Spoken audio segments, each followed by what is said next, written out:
केन्दुझर जिला चंपुआ थाना अंतर्गत 520 नंबर जातीय राजपथर वासुदेवपुर निकट में चंपुआ पुलिस एक स्पेशल स्क्वाड चढ़ाऊ कर विपुल परिमाण गंजेई जबत करने सहित एथिरे संपृक्त 3 जन अभियुक्त गिरफ होइछन्ति। आरक्षी अधीक्षक निर्देश क्रमे चंपुआ स्पेशल स्क्वाड 2टी कार रे गंजेई चोराचालाण हेउथबा नै खबर पाई वासुदेवपुर निकट में कार को अटकाई जांच करथिले। तेबे जांच बेले सेथिरे प्राय 40 केजी ऊर्ध्व गंजेई बोझेई होइतबा जणा पड़िछि। पुलिस OD02CV 9747 और कार नंबर OD02CP 0262 को जबत करिछि। एही चोरा कारबार संपृक्त 3 जन अभियुक्त बौद्ध अंचल मानस साहू, वरुण जेना और देवगढ़ अंचल रंजन साहू को गिरफ करने सहित सेमानक ठारू 3टी मोबाइल फोन और नगद 10,000 टंका पुलिस जबत करिछि। बौद्ध अंचल बड़बिल अंचल को एही गंजेई चोरा चालाण होतबा जणा पड़िछि। गतकाल रात्रे आमर एसपी सार केन्दुझर एसपी सार गोटे ग्रुप रे मेसेज देले जे आज 17 तारिख दिन सकाल 9टारू समस्त थाना आईएस डायरेक्शन देले जे तुम स्टाफ पठे 2टा जगह मिनिमम ब्लॉकिंग ब्लॉकिंग करिवो।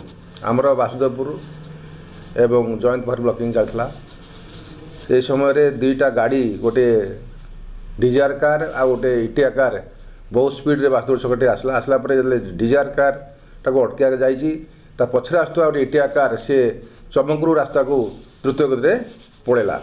आमर पुलिस टीम इटिका गाड़ी को अटकई तादेह लोक जन जे ड्राइविंग करला अटकैले अटकैला से गाड़ी को इटिका अटकले इटिका अटकला से गंजेई बाहरला 2टा बस्तार गंजेई थिला।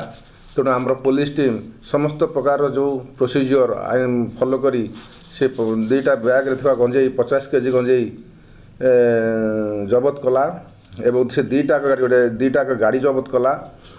आसामी मान 3टा मोबाइल 8,000 टंका जबत कर आसामी मान ये संक्रांत आम चंपुआ थाना गोटे केस होती चंपुआ थाना केस नो 12/25 केस है बर्तमान ये 3 जन आसामी गिरफ्त कर कोर्ट चालान करूँ। गंजेई जो 50 केजी गंजेई दबा तार आनुमानिक मूल्य प्राय 2.5 ରୁ 3 लाख टंका हम। चंपुआरू Deepak Kumar Nayak report IOIA news.